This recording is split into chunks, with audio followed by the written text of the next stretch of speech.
Sme v Trnave odohrali sme prvý zápas 18.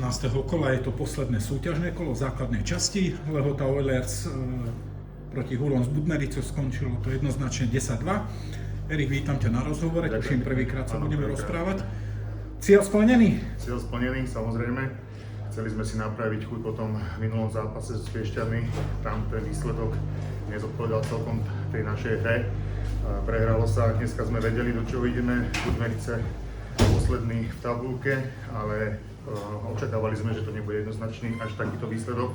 Že chalanom nič nejde, budú chcieť ukončiť tú sezónu, budú si chcieť zahrať, dať nejaké góly a to sa nám aj potvrdilo. Huroni, pre vás to bol asi, nie asi, ale aj naisto posledný zápas sezóny. Žiaľ, nevyšiel vám.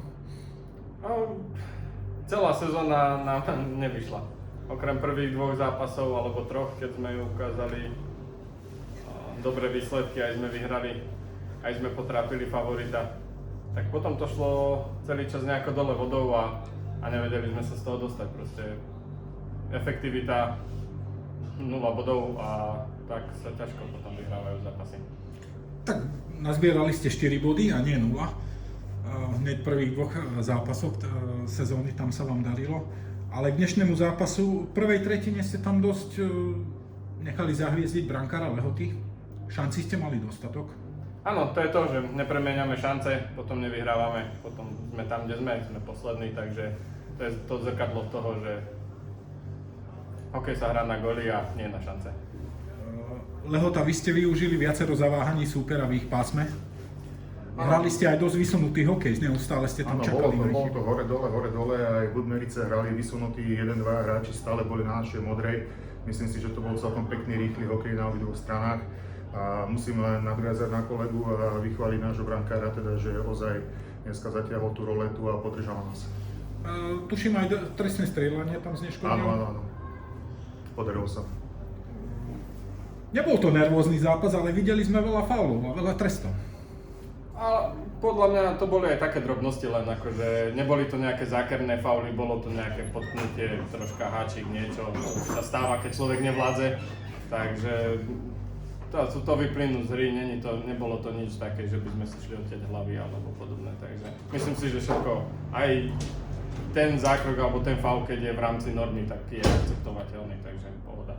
Videli sme tam aj veľmi peknú ukážku od Jergiho, že zastavil hru, keď vlastne videl tam, že od vás niekto. Veľmi pekné gesto, fakt klobúk dole. Tuším, niekto tam schytal pukom. Áno, trafil, náš hráč dostal pukom, myslím si, že do nejakej nechránenej časti, do brucha alebo nie kde. A veľmi pekné gesto od vášho kapitána, teda, že priznal to a prerušil hru. Tak toto má byť, nie len v amatérskom hokeji, ale aj profesionálnom.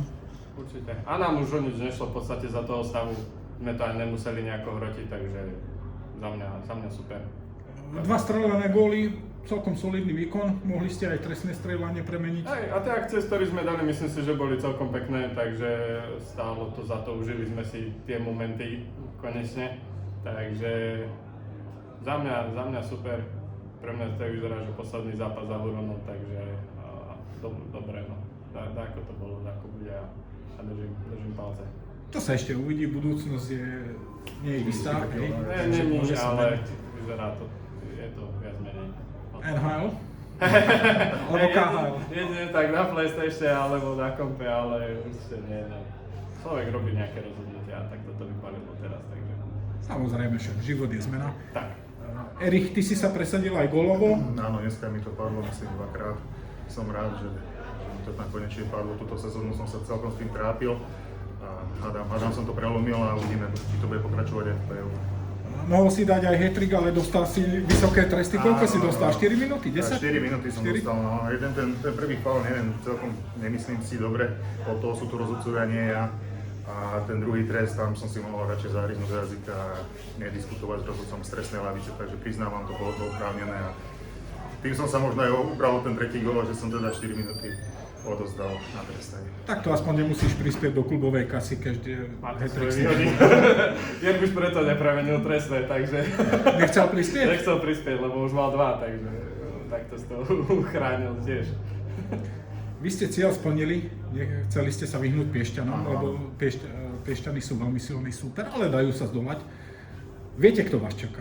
Áno, Trnava.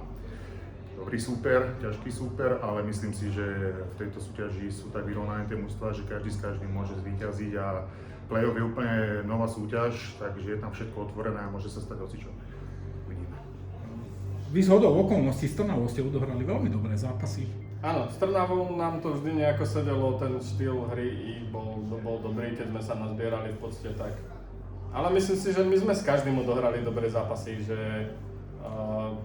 mali sme aj svetlé momenty v tých dvojzápasoch vždy, aspoň jeden sme odohrali naozaj že kvalitný hokej, že sa na to dalo pozerať a že to nebolo úplne také jednoznačné. Hej. A možno ten výsledok ukazoval niečo iné, ale tá hra predvedená bola dobrá akurát. My nepremeniame šance a potom to skončí 10-2, 7-4 a podobné, hej, a kľudne to môže byť aj 7-7 alebo niečo. Takže je to o tom premenení šanci, o tom správne zhodnotiť tú situáciu a keď treba, tak streliť, zavrieť oči a vystreliť a možno to tam padne.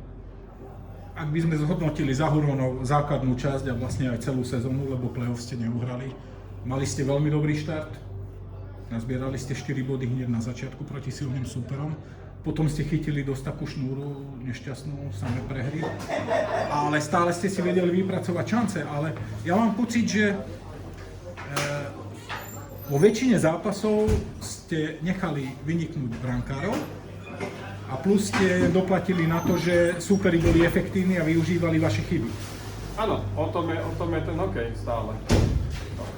O tom je ten hokej, že človek musí využívať každú šancu, ktorá sa mu naskytne, aby vyhral. Keď to tak není a tých šancí nemusí prísť veľa v tom zápase, kľudne to môže skončiť aj 1-0, 2-1, ale tie šance, ktoré prídu, treba využiť a potom sa hrá lepšie. To sebavedomie stúpa za každým, keď dáte ten gól, či už pekný alebo škaredý, to sebavedomie ide hore, tým chalanom to pomáha, tomu brankárovi to pomáha, keď chytí pekne dobrú strelu, niečo, spraví zákrok, takže ono to všetko na seba nabaluje, či už využitá presilovka, obranená oslabovka, všetko to pomáha tomu, aby tí chalani na tom ľade zase dali o niečo viac. A keď to nejde, keď proste robíme chyby, aj takedy moc chceme zbytočne, tak potom to sebavedomie ide dole. Takže ono sa to ukázalo v tých asi 4 zápasoch po tých prvých 3, že my sme aj chceli, aj sme vedeli, že môžeme, ale potom to padalo a už to bolo taká lavína, taký kolotoč toho celého, že sa to nedalo zastaviť. A myslím si, že za všetkých hovorím, že sme radi, že už táto sezóna skončila, lebo bolo to hlavne na psychiku veľmi náročné, hej, že tí chalani potom nemajú ani motiváciu prísť sem hrať, stretnúť sa vôbec alebo niečo, akože partia sme parádna, super. Vždy sa zasmieme, vždy sa tým hokejom bavíme, ale ťažko sa hľadá motivácia a presvedčajú ľudia, aby prišli, keď je to tak, ako to je. Erik, vy ste boli v minulej sezóne v podobnej situácii, neuhrali ste play-off, boli ste na konci tabulky spoločne s HC Bratislava a táto sezóna bola odlišná. Táto sezóna bola o niečo lepšia, aj sme poskladali trošku ten tým inak, doplnili sa nejakí hráči, ktorí nám prišli pomôcť. Bolo to vidieť, keď sme prišli na zápasy v plnej zostave, tak sme vedeli hrať s každým.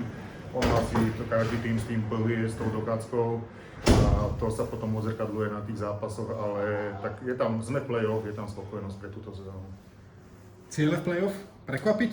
Samozrejme. Máme v ruke čierneho Petra, môžeme len prekvapiť hoci ktorého súpera teda. Ako vás poznáme, vy keď ste plnej sile na 3 kompletné formácie a máte aj športové šťastie, dokážete hocikoho zdolať. Presne tak. Presne tak, ako hovoríš. Dúfam, že, jak som povedal, tá play-off je nová súťaž. Naladili sme sa teraz víťazne, nálada v kabíne je dobrá, takže dúfam, že to prenesieme do zápasov play-off. Ak chcete postúpiť cez Trnavu, dá sa postúpiť, ale nebude to jednoduché. Na čo sa musíte zamerať? Defenzíva? Nebude to určite jednoduché. Chceme postúpiť, chceme prekvapiť a jednoznačne bez faulov. Bez faulov, hrať 5, vychádzať z tej zabezpečenej obrany, nelietať.